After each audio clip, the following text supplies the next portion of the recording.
Bon, en plus, tu sais que t'es pistonné dans les Tomcasts, parce que c'est une amie commune qui a beaucoup milité pour que je t'invite, parce que normalement, je reçois jamais de petits réalisateurs. Ok. Bon, attention, Coco, on est trop lent. Je chante et c'est à toi. Hein.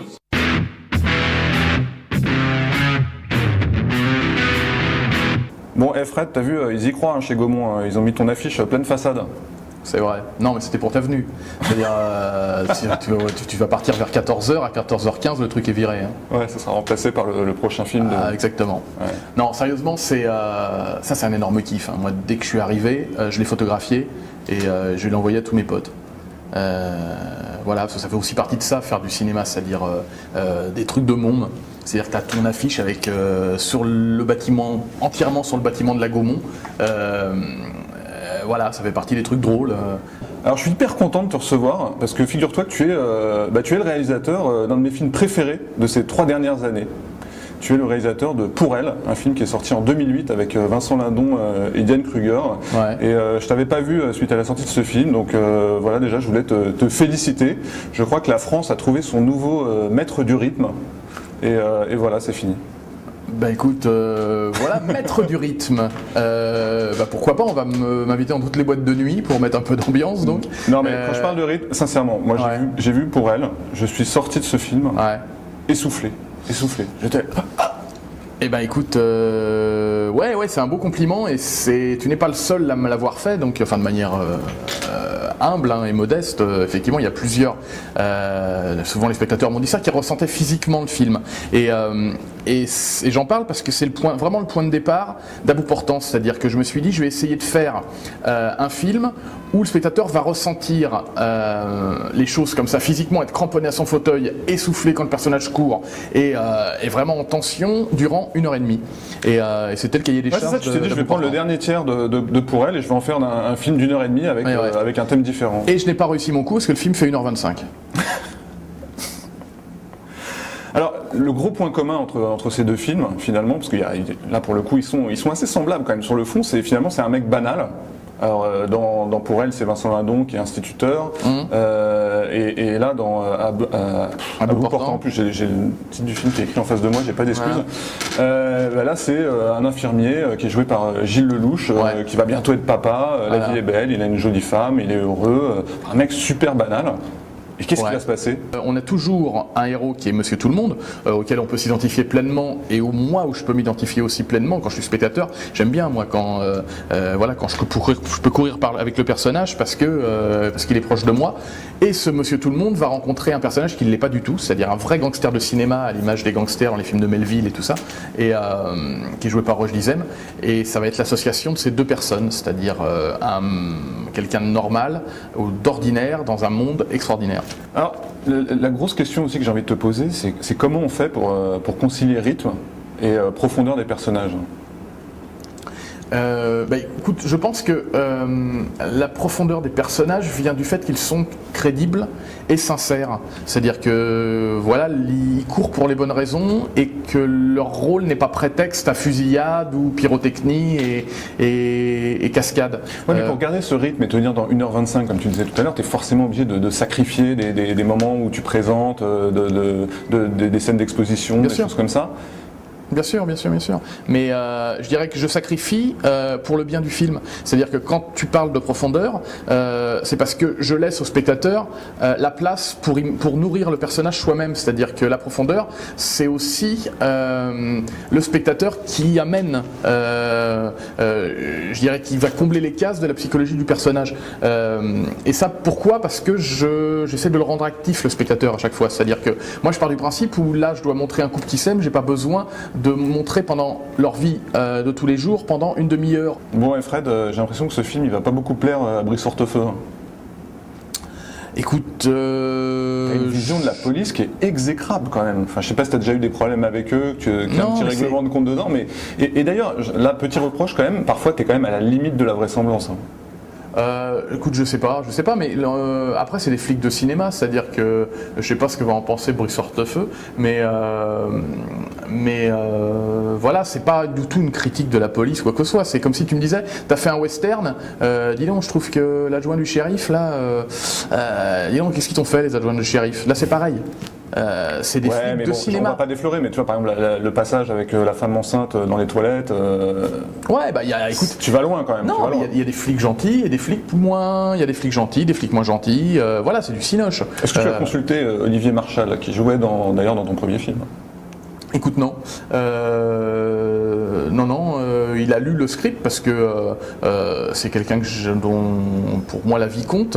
Voilà, après Olivier m'a parlé du script sur la dramaturgie, pas sur la police, qui était crédible ou pas. Je crois qu'on fait... après, c'est la même démarche aussi qu'Olivier, c'est-à-dire que ces films, effectivement, lui a été flic et tout ça, donc il y a une certaine réalité, mais en même temps, c'est des films de cinéma qu'il fait. Après, moi, il n'y a pas forcément, tous les films ne font pas forcément sens, et il n'y a pas non plus une démarche politique. C'est-à-dire que moi, dans mon film, c'est aucunement une critique de la police, comme pour elle n'était aucunement une critique du système judiciaire, même si on parlait d'une erreur judiciaire. Ce n'est juste que ludique. Et ça ne veut pas dire que c'est totalement idiot et pas intelligent, hein, mais ce n'est juste là que pour faire du spectacle. Et quand je te parlais de western, moi, quand j'écris ce film, j'ai aussi envie de faire un western, c'est-à-dire que je me dis à chaque fois lors de l'écriture, si ton histoire se passe en 1870 à Abilène, qu'est-ce qui se passe? Et si tu prends à bout portant, tu mets ça en 1870 à Abilène et tu fais 3h10 pour Yuma. Voilà. Et non, donc on verra ce qu'en pense Brice Hortefeux. En tous les cas, les policiers et les gens de la police qui ont vu le film pour l'instant, eux ne me posent pas la question, c'est-à-dire que connaissent assez bien le truc pour savoir qu'effectivement c'est du cinéma, quoi. Bon, tout à l'heure, je parlais de Pour elle, et j'ai un message à tous mes internautes qui regardent les Tomcast. Franchement, allez acheter le DVD, parce que c'est obligatoire. Et j'ai un dernier argument pour vous convaincre, c'est que le film vient d'être adapté par Paul Haggis. Ouais. Et ça, c'est énorme, parce que c'est le réalisateur d'un de mes autres films cultes, qui est Collision. Ouais.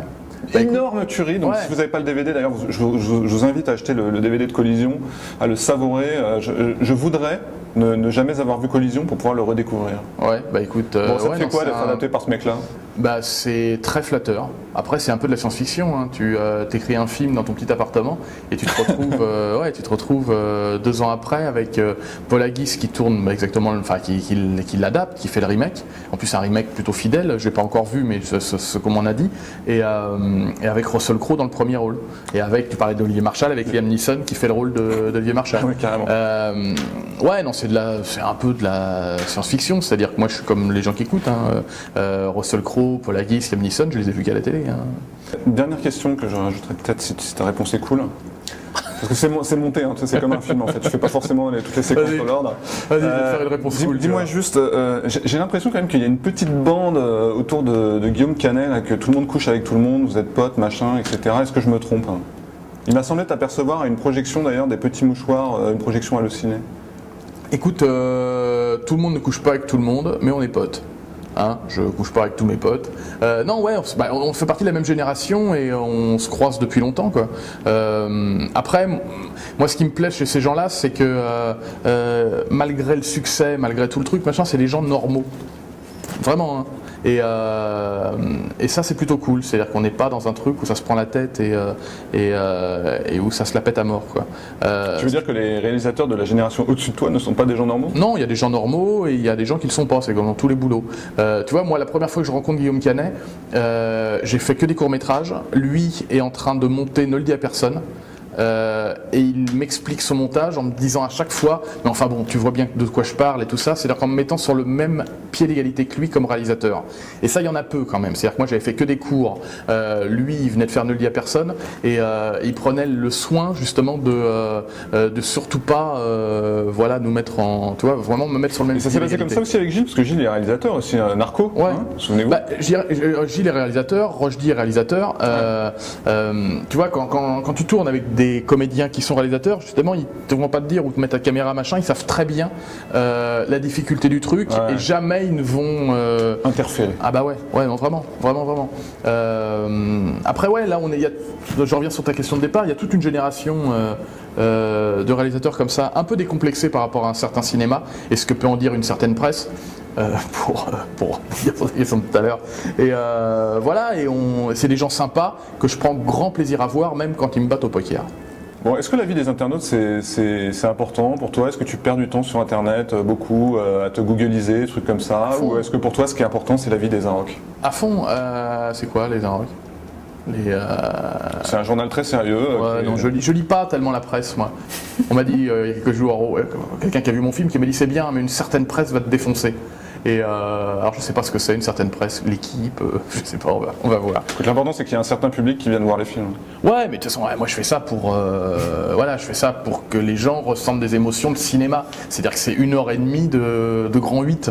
C'est-à-dire que ça n'a que cette prétention-là. C'est-à-dire que c'est un film, qu'on ressent comme ça, on est cramponné à son siège, machin. Et ça n'a que cette prétention-là. Et ça ne veut pas dire que je n'ai pas de cerveau. Bon Fred, on va arrêter là parce que moi aussi j'essaie de donner un peu de rythme à mes Tomcasts.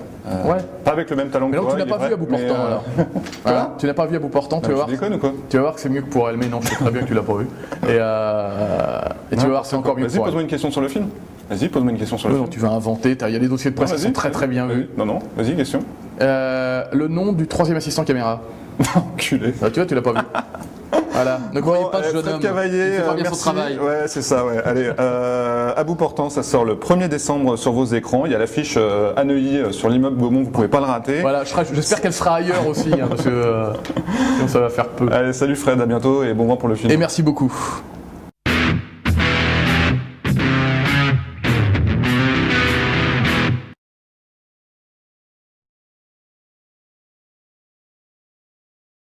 C'est très très bruyant Neuilly. Moi je serais Gaumont, j'irais me mettre. Ouais. Je sais pas moi. Mais c'est Amélie de Montparnasse, ça ferait un bel appart ici. Hein. Tu m'étonnes. Enfin, les gens vont pas voir parce qu'ils ne voient que l'affiche, mais devant nous il y a une terrasse. Je ferais 2 petits plans des petits plans de coupe pour que les gens voient. montrer aux gens. Faut que je fasse 67 millions d'entrées pour avoir un appart comme ça à Neuilly. Je pense. Ah, t'as fait le calcul déjà? Donc faut que tous les Français y aillent et qu'ils invitent des amis étrangers. Eh ben Fred Cavaillé, merci pour cette écoutez, on m'avait dit, hein, tu vas voir, c'est un cador. C'est Sidonie Bonnec, hein, mon ami, qui m'avait dit, et elle me fait souvent des farces.